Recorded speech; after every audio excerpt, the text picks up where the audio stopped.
मस्जिद में अंदर क्या होता है? वास्तव में मस्जिद एक हॉल होता है, छोटा या बड़ा, जिसमें लोग जमा होते हैं और एक कतार में खड़े होकर नमाज पढ़ते हैं। सबका रुख क़िबले की तरफ होता है। क़िबला उसे कहते हैं जो खाने काबा को कहते हैं, मक्का मुकर्रमा में जो स्थित है। नमाज पढ़ाने के लिए सबके सामने एक इमाम होता है और उसके साथ मिलकर सब लोग नमाज पढ़ते हैं। मस्जिद में न कोई मूर्ति होती है, न कोई फोटो होती है और न किसी प्रकार की कोई आकृति होती है जिसको सामने रख के नमाज पढ़ी जाती हो। नमाज पढ़ते वक्त मुसलमान ये तसव्वुर करता है कि वो अल्लाह को देख रहा है, और नहीं तो कम से कम अल्लाह तो उसको देख रहा है। जहाँ से इमाम खड़ा होकर आगे नमाज पढ़ाता है, वहीं पर एक छोटा सा स्टेप होता है जिस पर खड़े होकर इमाम लोगों को संबोधित कर सकता है। अजान उसे कहते हैं जब जिसमें लोगों को नमाज के लिए याद दहानी कराई जाती है, लोगों को याद दिलाया जाता है और नमाज के लिए लोगों को बुलाया जाता है।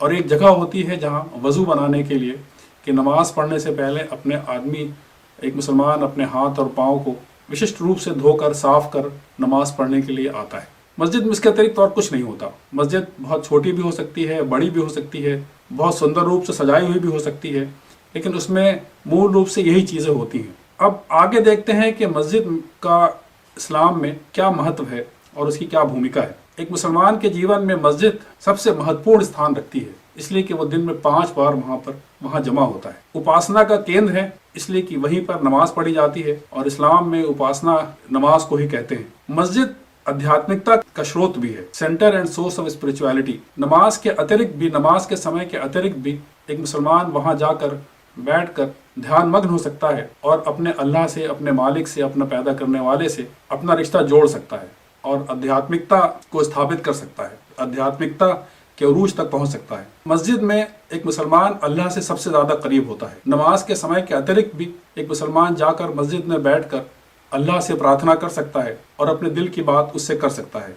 पास पड़ोस के लोगों की खैरियत जाने के लिए भी मस्जिद एक महत्वपूर्ण स्थान है। नमाज में सब लोग एकत्रित होते हैं और नमाज के बाद एक दूसरे से मिलते हैं और एक दूसरे के कुशल मंगल को जानने के प्रयत्न करते हैं। पहले के समय में ये माना जाता था कि जो मुसलमान मस्जिद में नमाज के लिए नहीं आ पाया तो बहुत संभव हो कि बीमार है या कहीं बाहर सफर पे गया है, और अगर एक व्यक्ति कई बार नमाज में नहीं आया तो लोग उसके घर पे जाकर पूछा करते थे कि वो कहाँ है, खैरियत से तो है। मस्जिद समाज में हो रही गतिविधियों को जानने का भी एक स्थान है। वहाँ लोग जमा होते हैं, आपस में एक दूसरे का हालचाल पूछते हैं और इसी माध्यम से उस समाज में हो रही गतिविधियों से भी अपने आप को अवगत कराते हैं। और मस्जिद में जो इमाम है, जो मुसलमानों का लीडर होता है, वो भी समय समय पर अपने स्थान पर हो रही गतिविधियों से मुसलमानों को अवगत कराता रहता है। इस तरह से मस्जिद उस पूरे क्षेत्र में हो रही गतिविधियों का एक क्षेत्र बन जाता है, एक सेंटर बन जाता है और सब लोग उससे जुड़ जाते हैं। मस्जिद शिक्षा और ज्ञान का केंद्र भी है।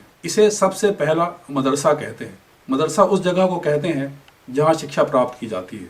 मस्जिद में सबसे पहले तो धार्मिक शिक्षा दी जाती है, लेकिन उसके साथ अन्य शिक्षा देने का भी प्रावधान मस्जिद में होता है। कुरान पढ़ाया जाता है, कुरान याद कराया जाता है और कुरान समझाया जाता है, और इस्लाम से संबंधित और अन्य पुस्तकों का भी वहाँ पर ज्ञान दिया जाता है। मस्जिद में एक लाइब्रेरी भी होती है जो आसपास रहने वाले तमाम लोगों को पुस्तकें प्रदान करती है। वहाँ लोग आकर बैठ के पढ़ भी सकते हैं और पुस्तकें ले जाकर उसका अध्ययन भी कर सकते हैं। मस्जिद समाज सेवा का एक केंद्र है। समाज के लोगों की समस्याओं को सुनना, उसको जानना और उसका समाधान करने का फैसला यहाँ मस्जिद से भी होता है। गरीबों की मदद यहाँ से की जाती है। लोगों को यहाँ से दवाएं भी दी जाती है, स्वास्थ्य संबंधी जानकारी भी दी जाती है, और मस्जिद मुसाफिरों के ठहरने का एक स्थान भी होता है। मुसलमानों में विवाह में निकाह का जो प्रावधान है वो भी मस्जिद में संपन्न होता है। सारे लोग मस्जिद में आकर बैठते हैं और काजी निकाह पढ़ाकर एक स्त्री और पुरुष को विवाह के संबंध से बांधता है।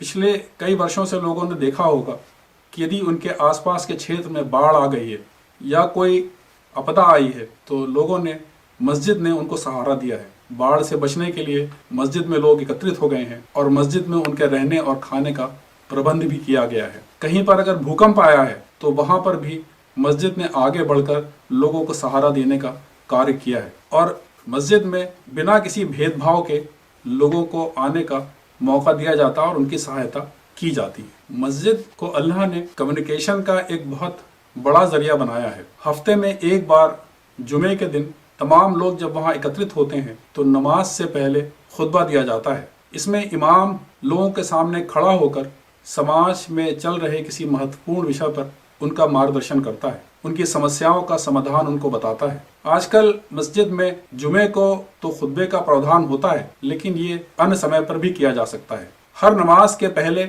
या हर नमाज के बाद इमाम अगर चाहे तो लोगों को उस समय चल रही गतिविधियों के बारे में अवगत करा सकता है और समाज में फैल रही समस्याओं को दूर करने के लिए उनका मार्गदर्शन कर सकता है। और विश्व में कई सारे देश ऐसे भी हैं जहां पर इमाम ये अब भी करते हैं। पिछले कुछ सालों से देश के विभिन्न शहरों में, बल्कि विश्व के विभिन्न शहरों में मस्जिद परिचय के प्रोग्राम्स आयोजित किए जा रहे हैं। विजिट अ मॉस्क के नाम से प्रोग्राम किए जाते हैं, जिसमें मुसलमान अपने गैर मुस्लिम भाइयों को, दूसरे धर्म से संबंध रखने वाले भाइयों को मस्जिद में आमंत्रित करते हैं और उनको मस्जिद से परिचय कराते हैं।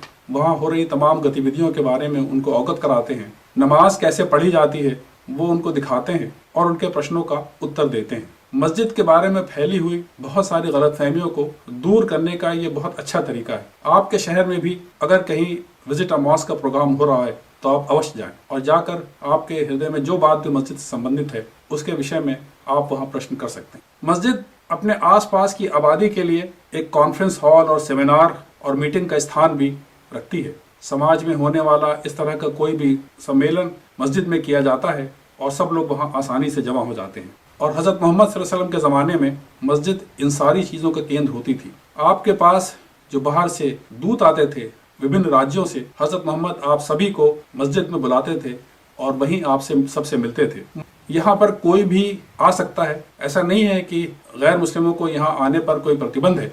गैर मुस्लिम भी यहाँ जब चाहे आ सकता है और वहाँ मस्जिद में लोगों से इस्लाम के बारे में जानकारी प्राप्त कर सकता है, वहाँ से पुस्तक भी ले जा सकता है और अपने प्रश्नों का समाधान भी कर सकता है। इस प्रकार अगर हम देखें तो मस्जिद मात्र उपासना का स्थान नहीं बल्कि पूरी आबादी के लिए एक केंद्र होता है। आज के समय में मस्जिद मात्र उपासना का केंद्र बनकर रह गई है।